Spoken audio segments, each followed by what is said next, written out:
Thank you for joining us today. It is January 18th, 2025, and this is St. Giles in the Word, a daily recording of our readings.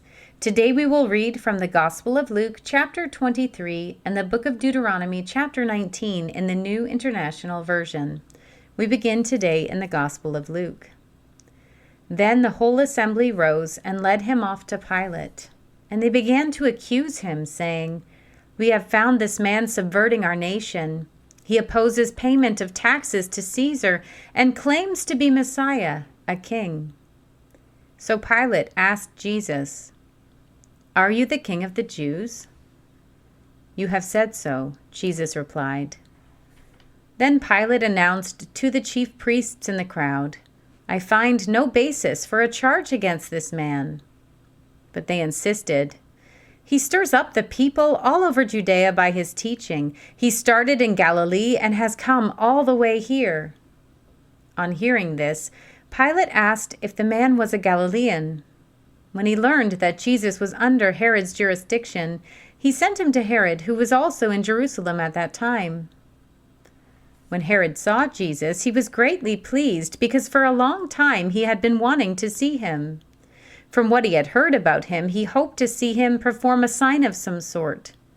He plied him with many questions, but Jesus gave him no answer.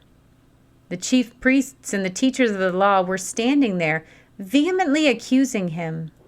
Then Herod and his soldiers ridiculed and mocked him. Dressing him in an elegant robe, they sent him back to Pilate. That day, Herod and Pilate became friends. Before this, they had been enemies. Pilate called together the chief priests, the rulers, and the people, and said to them, "You brought me this man as one who was inciting the people to rebellion. I have examined him in your presence and have found no basis for your charges against him. Neither has Herod, for he sent him back to us. As you can see, he has done nothing to deserve death. Therefore, I will punish him and then release him." But the whole crowd shouted, "Away with this man! Release Barabbas to us!" Barabbas had been thrown into prison for an insurrection in the city and for murder. Wanting to release Jesus, Pilate appealed to them again, but they kept shouting, "Crucify him! Crucify him!" For the third time he spoke to them. "Why? What crime has this man committed? I have found in him no grounds for the death penalty. Therefore, I will have him punished and then release him." But with loud shouts, they insistently demanded that he be crucified, and their shouts prevailed. So Pilate decided to grant their demand. He released the man who had been thrown into prison for insurrection and murder, the one they asked for, and surrendered Jesus to their will. As the soldiers led him away, they seized Simon from Cyrene, who was on his way in from the country, and put the cross on him and made him carry it behind Jesus. A large number of people followed him, including women who mourned and wailed for him. Jesus turned and said to them, "Daughters of Jerusalem, do not weep for me. Weep for yourselves and for your children. For the time will come when you will say, 'Blessed are the childless women, the wombs that never bore, and the breasts that never nursed.' Then they will say to the mountains, 'Fall on us,' and to the hills, 'Cover us.' For if people do these things when the tree is green, what will happen when it is dry?" 2 other men, both criminals, were also led out with him to be executed. When they came to the place called the Skull, they crucified him there along with the criminals, one on his right, the other on his left. Jesus said, "Father, forgive them, for they do not know what they are doing." And they divided up his clothes by casting lots. The people stood watching, and the rulers even sneered at him. They said, "He saved others. Let him save himself if he's God's Messiah, the chosen one." The soldiers also came up and mocked him. They offered him wine vinegar and said, "If you are the king of the Jews, save yourself." There was a written notice above him which read, "This is the King of the Jews." One of the criminals who hung there hurled insults at him. "Aren't you the Messiah? Save yourself and us." But the other criminal rebuked him. "Don't you fear God," he said, "since you are under the same sentence. We are punished justly, for we are getting what our deeds deserve, but this man has done nothing wrong." Then he said, "Jesus, remember me when you come into your kingdom." Jesus answered him, "Truly I tell you, today you will be with me in paradise." It was now about noon, and darkness came over the whole land until 3 p.m, for the sun stopped shining, and the curtain of the temple was torn in two. Jesus called out with a loud voice, "Father, into your hands I commit my spirit." When he had said this, he breathed his last. The centurion, seeing what had happened, praised God and said, "Surely this was a righteous man." When all the people who had gathered to witness this sight saw what took place, they beat their breasts and went away. But all those who knew him, including the women who had followed him from Galilee, stood at a distance watching these things. Now there was a man named Joseph, a member of the council, a good and upright man, who had not consented to their decision and action. He came from the Judean town of Arimathea, and he himself was waiting for the kingdom of God. Going to Pilate, he asked for Jesus' body.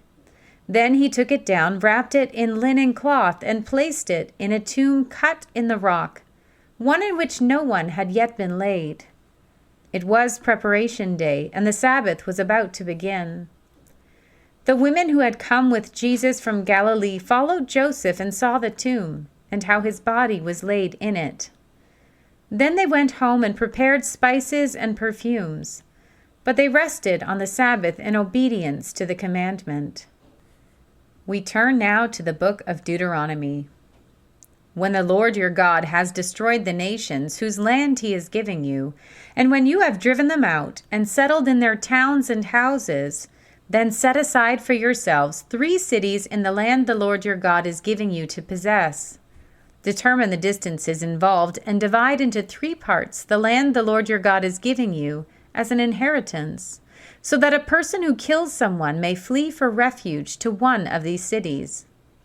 This is the rule concerning anyone who kills a person and flees there for safety. Anyone who kills a neighbor unintentionally without malice aforethought. For instance, a man may go into the forest with his neighbor to cut wood, and as he swings his axe to fell a tree, the head may fly off and hit his neighbor and kill him.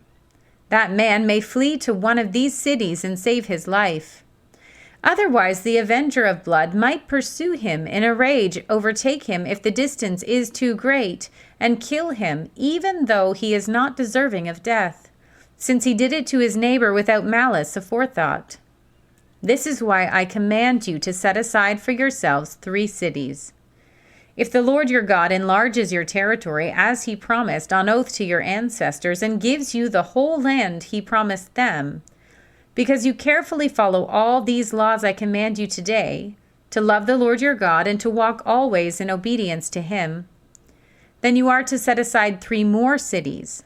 Do this so that innocent blood will not be shed in your land, which the Lord your God is giving you as your inheritance, and so that you will not be guilty of bloodshed.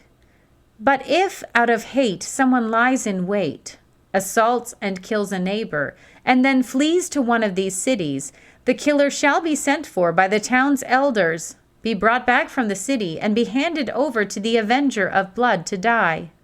Show no pity. You must purge from Israel the guilt of shedding innocent blood, so that it may go well with you.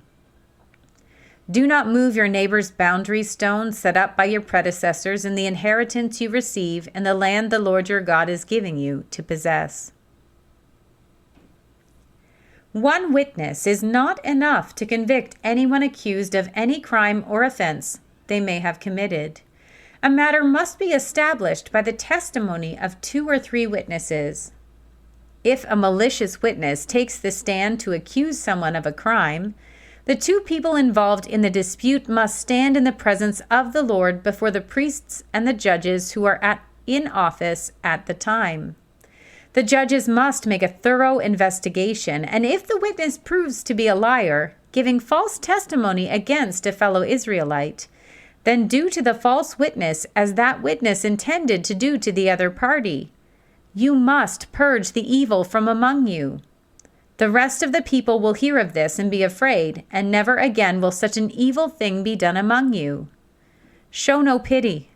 Life for life, eye for eye, tooth for tooth, hand for hand, foot for foot. Here ends our reading for today.